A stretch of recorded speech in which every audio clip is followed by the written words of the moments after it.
صحبت اللہ والوں کی، صحبت اللہ والوں کی، اللہ سے ملوا جا۔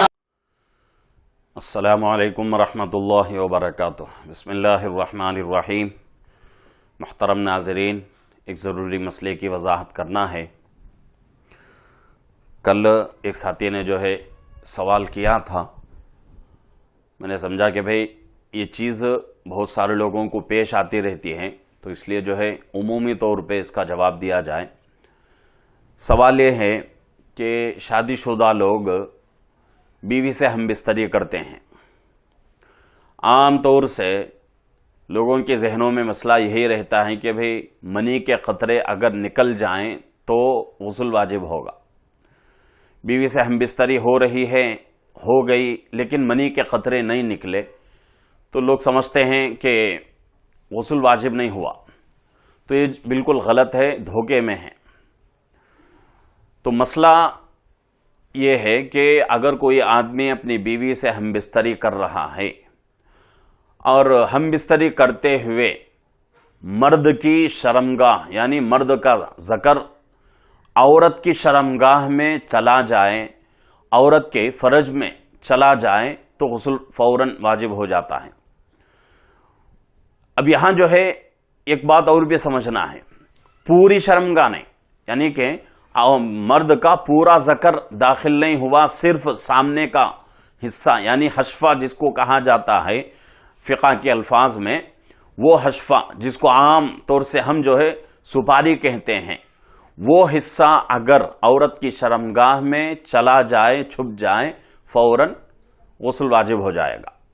اگر کوئی ہم بستری کر رہا ہے اور منی کے خطرے نہیں نکلے، بہت سارے لوگوں کو بدنی اعتبار سے بیماری رہتی ہے کہ منی کے خطرے نہیں نکلتے، وہ الگ چیز ہے، لیکن خطرے اگر نہ بھی نکلیں تو بھی غسل واجب ہو جائے گا۔ حشفہ اگر چھپ جاتا ہے عورت کی شرمگاہ میں جا کر تو فوراً ہمارے اوپر غسل واجب ہو جائے گا۔ یہ نہ سمجھیں، یہ نہ سوچیں کہ بھئی منی کے خطرے نہیں نکلے ہیں، چلو غسل واجب نہیں ہے، چلتے رہیں، یہ بات نہیں ہے۔ تو اس لیے ضروری ہے اس مسئلے کو اپنے ذہن میں رکھیں اور اس چیز کے تعلق سے دھوکے میں نہ پڑیں، غلطی میں مبتلا نہ ہوں۔ اگر کوئی ایسے باریک مسائل ہیں جو کہ آپ کے بہت سارے لوگوں کے رہتے ہیں، اور بہت سارے لوگ شرمندگی کی وجہ سے سوال نہیں کرتے، سمجھتے ہیں کہ بھئی اگر سوال کریں گے تو سامنے والے کیا سوچیں گے۔ بھئی ایسا کچھ نہیں ہوتا۔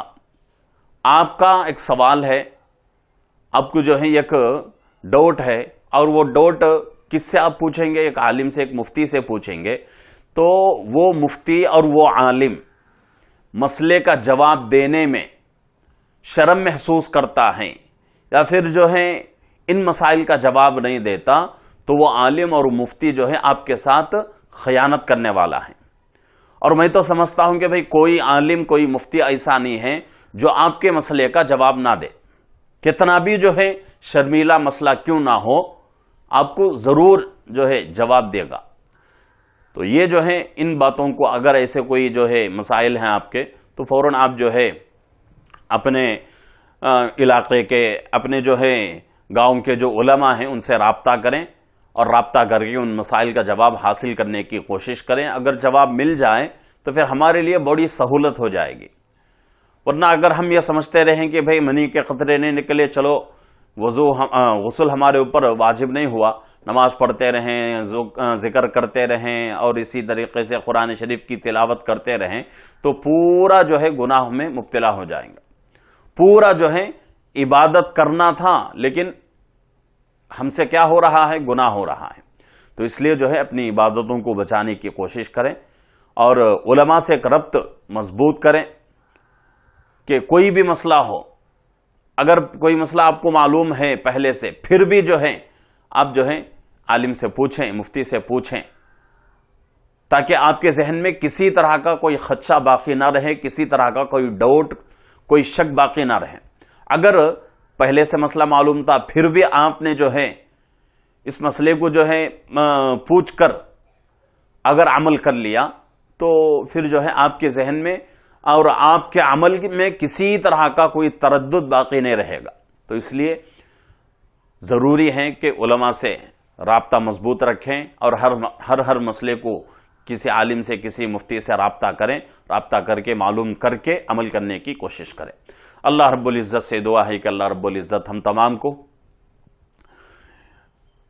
ہر مسئلے کو قرآن حدیث کی روشنی میں حل کرنے کی اور صحیح طریقے سے مسائل کو سمجھنے کی، جان کر اس کے اوپر عمل کرنے کی اور علماء سے اپنا ربط مضبوط رکھنے کی اللہ ہم سب کو توفیق عطا فرمائے.